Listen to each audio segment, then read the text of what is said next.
So it's now official in writing, right there, also in video. President Biden says he wants to finish the job and wants to beat what he calls MAGA extremism again.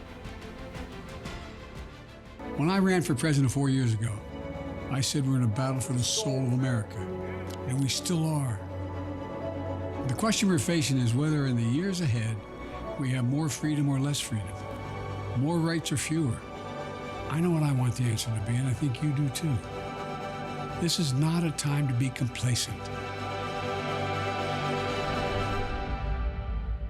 That's why I'm running for re-election. It was exactly 4 years ago today that Biden threw his hat in the ring for 2020 and warned voters then about Donald Trump's rhetoric. Let's go to the White House now. CNN's Arlette Saenz is there. Arlette, we've seen the president on video today. What do we expect from him live and in person?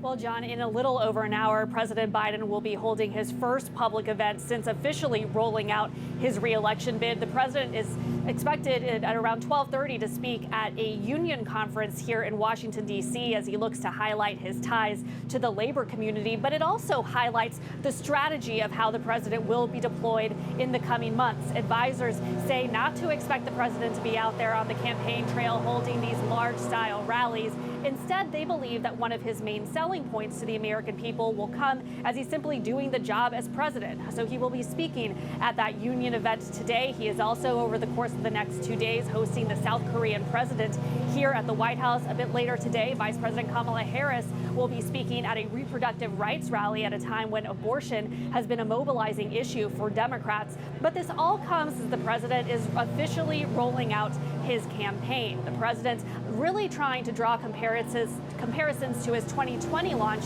when he had warned that there was a battle for the soul of the nation. He is saying that that battle is not yet complete and he needs another 4 years in the White House. He is also trying to warn that American freedoms are under siege by what he has described as MAGA extremists. And in that video, he used those images from the January 6th insurrection, as well as highlighted two Republican men, one of which who could be his matchup in a general election come November 2024. Take a look.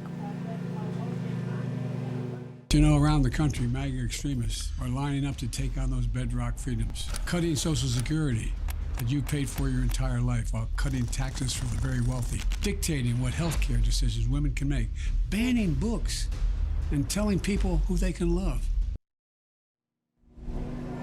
Now, as this campaign formally takes shape, the president is facing some challenges, including polling that has shown that the majority of Americans do not believe he should seek a second term, with many saying that some of their concerns relate to the issue of his age. But President Biden and his allies believe that he has a strong record to run on and that ultimately voters will side with him when compared to the Republican alternatives.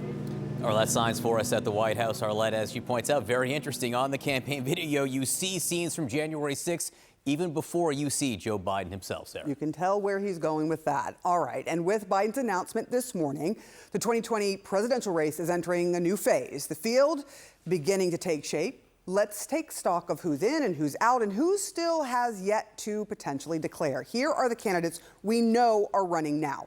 On the Republican side, former President Donald Trump, former Governor and Ambassador Nikki Haley, former Governor Asa Hutchinson, conservative radio host Larry Elder, and businessman Vivek Ramaswamy.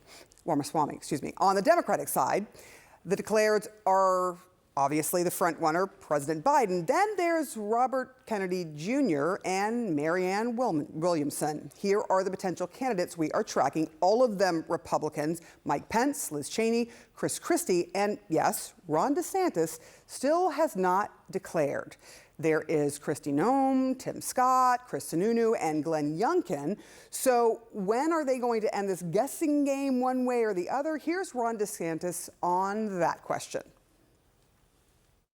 We got a legislative session that we're working on. We got a few more weeks to go with that. We're going to be putting up a lot of wins on the board, and so I'm not going to be making any announcements before that's concluded. Okay, are you leaning one way or another? Stay tuned. All right, so if you pull out your calendar, here's what he's saying. The Florida legislative session ends on May 5th, so he said stay tuned. That might end shortly thereafter. On DeSantis, Mike Pence says he'll decide, quote, well before late June, and in the meantime has been making multiple visits to critical primary states. And Chris Sununu says he will be announcing his decision before the 4th of July. Kate? Joining us now for more on this is CNN political commentator, former Obama administration official Van Jones. It's good to see you, Van. So we saw that video announcement from President Biden this morning, rolling out officially his re-election campaign. Themes, first word out that you hear from him, freedom. Themes that you see throughout: fighting for abortion rights, threats to democracy through that January 6th imagery, gay rights, voting rights, less check my record, more the fight isn't over. What did you think of it? Well, one thing about Joe Biden, he has always been underestimated. He was considered a lightweight in the Senate, but he is a winner. And I think it's hard when you've won vice president twice, when you've won the presidency once, to not want to do it again. And so I don't think anybody's surprised that he's running. I think the themes that he's talking about are interesting because this battle about freedom, you hear both sides saying the other side wants to take away your freedom to speech, your freedom for your Second Amendment rights.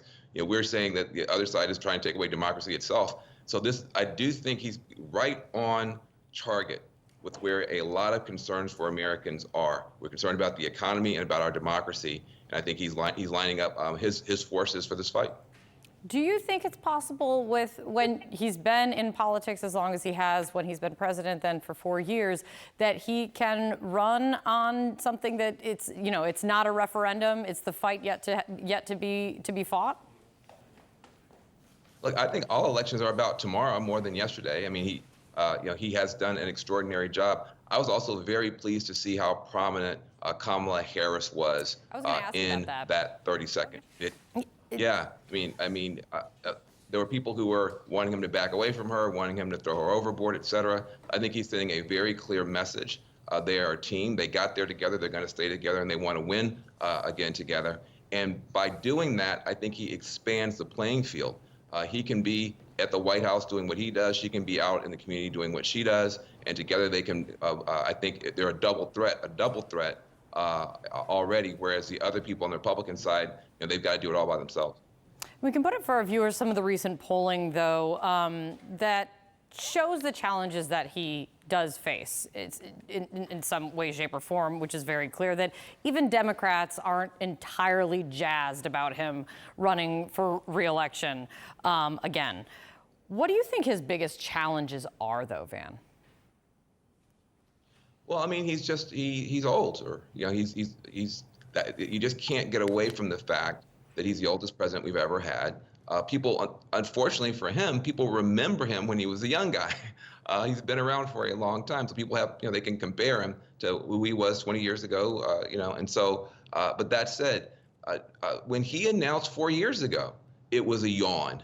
When he announced 4 years ago, people said, so what? He's too old. He's too out of touch with the progressives. He's too conservative. He's yesterday's man. They said that 4 years ago, and then he destroyed the field, became the nominee, and beat Donald Trump. So I just think, 4 years later, I think we should remember, we didn't think he could pull it off 4 years ago, and look what he's done. So when you know that he needs to hold independent voters like he did in 2020, just to remind folks what the exit polls from 2020, in order to win election and re-election this time, what then do progressives want to hear from him so they as well are motivated to turn out for Joe Biden once again? I think the progressives are in a good position because he gave so much to the progressives in the first 2 years when it comes to just, historic legislation, everything from, climate to the CHIPS Act, marriage equality. People forget about that. He did a lot for the progressives in the first 2 years. Going forward, I think the progressives are going to be answering the call to defend democracy.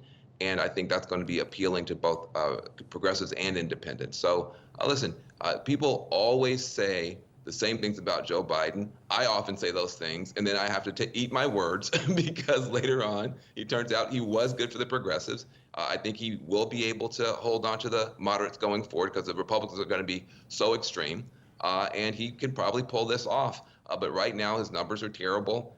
People are whispering that he's too old. In other words, he's right where he was 4 years ago, being underestimated. That's why I always love having you on, Van. It's always good to see you. Next time in studio, please, rather than one of our very wonderful, very large walls. But I'll take it however I can get it. It's good to see you. Thank you.